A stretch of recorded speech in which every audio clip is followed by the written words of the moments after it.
ሄሎ ጤና ይስጥልኝ አሴት ደህና ነሽ? እንኳን ደስ አለሽ። ቴንኪው በጣም እግዚአብሔር ያክብርልኝ። እግዚአብሔር ይመስገን። ቴንኪው ሰፍሻይ። እንዴት ነበረ ውድድሩ? በጣም ታፍ ነበር ከምነግርህ በላይ 109 ሀገራት ነበር የተሳተፉት። በጣም ከብዶኝ ነበር።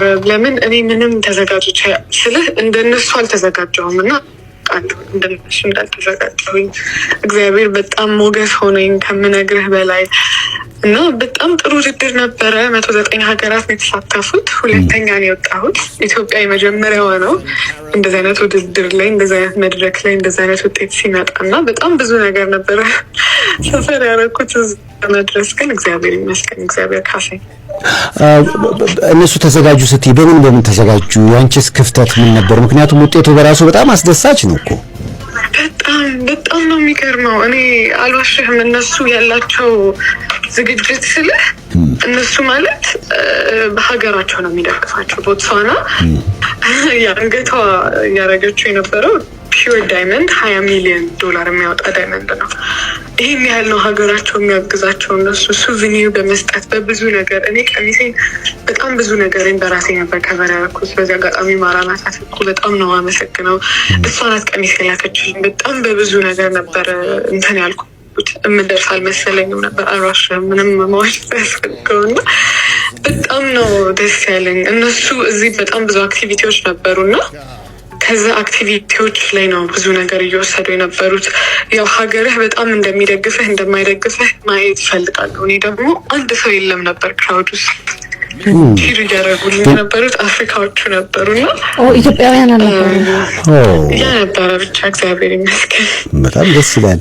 እንግዲህ አስቢው በዚህ ደረጃ ከአፍሪካ አንደኛ ከዓለም ያልሽን ቦታው ሳየው ሁለተኛ በጣም ትልቅ ውጤት ነው በራሱ። ይሄ እውነቱን ለመናገር ቅድም ሲነበር አሁን $20 ሚሊዮን ወይ ዳይመንድ አድርገው ሊመጡ ይችላሉ። አንቺ ግን ራስሽ ዳይመንድ ሆነሽ ነው የጠበቅሻቸው። ብዙ ነገር አድርጌያለሁ ማለት አልችልም፣ አልዋሽህም። ማኔጅመንት የራሱ በጣም ከባድ ነበረ። ብዙ ነገር አጋጥሞን ነበርና የእናትና የአባቴ ጸሎትም ነው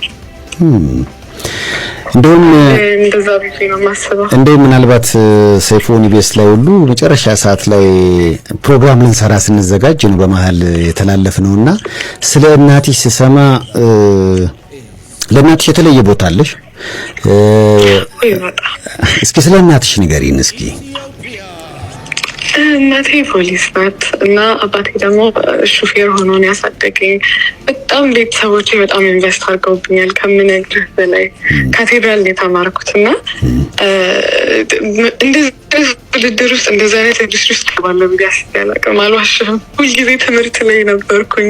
ትምህርት ቤት ጥሩ ተሳትፎ ነበረኝ እና በጣም ቤተሰቦቼ በእኔ ላይ አክስቴ፣ አጎቴ እንትና ብዬ ማወራው ራሱ የለኝም አዲስ ፖይንት። በጣም ብዙ ሰው ነበር በእኔ ህይወት ውስጥ ኢንቨስት ያደረገው። እናቴ ፖሊስ ናት እና በጣም በስነ ምግባር እግዚአብሔርን በመስራት ቤተክርስቲያን ውስጥ ነበር ያሳደጉኝ እና እዚህ ከሌሎች ከልብሶቹ ከምናምን